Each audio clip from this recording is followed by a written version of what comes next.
welcome friends. This is Nurse Imogen Joshua and I'm so delighted to be here again, and I just want to wish all the nurses out there a happy Nurses Week. Continue being the nurse that you are, and I pray we keep having the strength to render the necessary help that we need to. And I also want to give a big shout out to the sponsors of this program, Renewed Fertility and IVF Clinic. Thank you so much for sponsoring this program. So without further ado, I'm going to delve into the main topic of today, which is diet and cancer. So come with me. Yes, I'm just gonna go straightly into it. I'm gonna define diet. I know that in our world of today, dieting is something that everybody wants to do. The reason why you want to do it, I don't know. But the thing is, it's a good step. It shows that we are concerned about our health and we want to do something about it. So diet is a sum of food consumed by a person or an organism. It implies the use of specific intake of nutrition for health and weight management reasons. I'm also going to define cancer. So I like to liken cancer to the devil, the eater of one's happiness. So cancer is the eater of one's health because it saps you of everything, including your livelihood. I'm not mincing words. I'm going to define the cancer according to WHO. Cancer is a group of diseases that occurs when abnormal cells grow uncontrollably and they spread out to other parts of the body. It is the leading cause of death worldwide. I mean, can you beat that? It shows that this is something that we really need to tackle. It's something that we need to fight as a people. And apart from the fact that cancer could be hereditary, where it from one generation to the other, there are ways of you, there are things you need to do that will put you at risk, and there are things that need to do that will prevent you from having cancer, and diet is one of it. I'm going to talk more about the role of diet in carcinogenesis. Carcinogenesis is just the process by which normal healthy cells transform into cancer cells. So first, the food you eat, for example, fried food. Fried food, mostly starchy foods like potatoes. Now, potatoes contains acrylamide, which is a chemical that's naturally found in grains and potatoes, and high consumption of these things could lead to, for example, fast food. High consumption of fast food can lead to obesity, and obesity can cause oxidative stress and inflammation, which increases the risk of one having cancer. So high consumption of this starchy food, high consumption of fast food, high consumption of fried starchy food can lead to ovarian and endometrial cancer. Another thing is eating processed foods that are high in fat and sugar. Example, chocolate, biscuits. High intake of sugar and carbohydrates may lead to high blood glucose, which is also a factor of cancer, for example, colorectal cancer. Another thing is having to eat red meat. I mean, I'm an African and I know that how much eating meat means to me. I love my meat. I love to see some flesh in every food that I eat. So having to eat red meat, example pork, beef, lamb, amongst others. Any amount of processed meat, for example ham, bacon, hot dogs, sausage, smoking of meat, and around 18 ounces of fresh meat. Having 18 ounces of fresh meat per week that strongly lead with a higher risk of cancer, for example, colorectal, stomach, and breast cancer. I mean, we wouldn't want to risk our lives just because we want to eat something. We're not saying you shouldn't eat most of these things, but in moderation. Also, another thing is having to overcook your food, especially the meat, can produce carcinogens. And this alters the DNA of one's cells and increases the risk of one having cancer. So cooking with high temperature like barbecuing, high frying, pan frying, grilling our food so much, and also that cooking starchy food like potatoes, like I earlier mentioned, can place you at the risk of having cancer.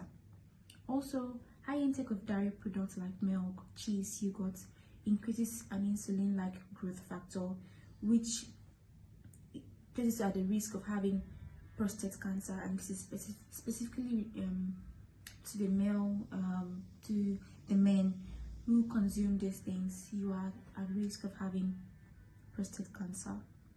Also, we know of the most popular one, which is alcohol and tobacco.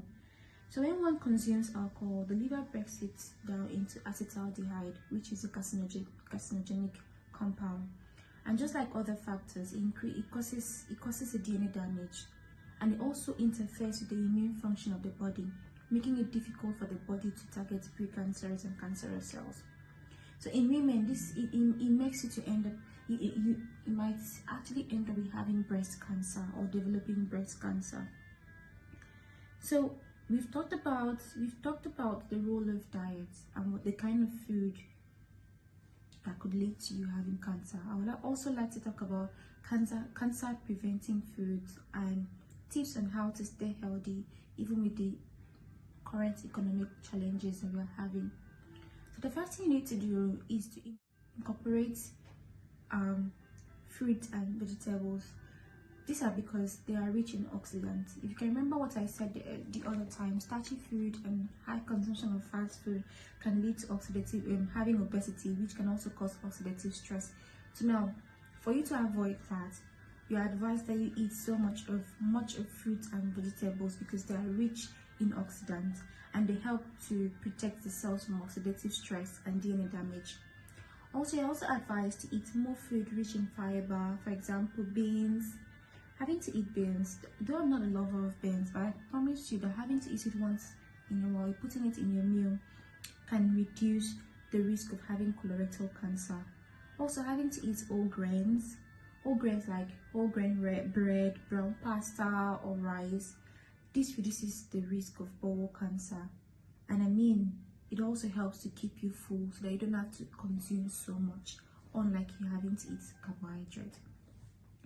Also, do not forget to inculcate nuts into your meal plan, as they help to reduce inflammation and also the risk of cancer. So for the people that love to eat meat like me, it's best that we put in more healthier options of protein like fish. Fish is rich in omega-3 and fatty acids, and they help to lower the risk of one having some cancers by reducing inflammation. So how to do this? How are you going to be able to make a balanced diet? All you need to do is, in your plate of food, make sure that half of it is filled with fruits and vegetables. 1/4 of it could be proteins like meat, egg, fish, or whatsoever you want to put in, and the other 1/4 should be, bread, pasta, or whatsoever you need to take. So the larger portion shouldn't be the rice, the larger portion shouldn't be the bread, the larger portion shouldn't be the pasta, the larger portion should be the vegetables. It's going to be a hard nut to crack for people who consume so much of starchy food, but it is the best thing you can do for yourself. Another thing is for you to cut down on processed food. So in a country like where I currently stay, where you have to be buying so much of processed food just because you want to be quick enough to easily do whatever you want to do and then maybe go to work. For someone like me, I can remember when I came into the country newly, I used to cook a whole lot, and I would go to the market and get most of these things fresh, not processed, and I'll come back here and I'll be trying to cook so much, trying to prepare everything. And there was this Filipino that reached out to me and he was like, hey, why do you have to cook so much? Why do you have to stress and go through all this stress of having to cut everything down? Why not just get them? We have ones that have been processed. In as much as I am also cutting down on preparing my food because of the time, I'm also not letting go of the African woman in me.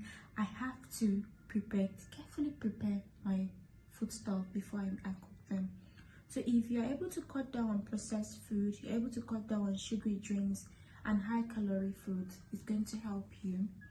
And also use of healthy cooking options. I earlier mentioned cooking on high temperatures, so you can use a pressure pot You can bake or roast at a lower temperature. As well as slow cooking, it helps. So in as much as we are trying to enjoy life, because life is too short, we are also trying to enjoy it in the perfect way we can while still staying healthy. So as much as I love to eat fried food, as much as I love to eat fast food, as much as I love to eat junks, it's not just going to take us a day, it's going to take us years. It is meant for you to start from where you are. It's meant for you to start by the little you can do, by the little you can afford.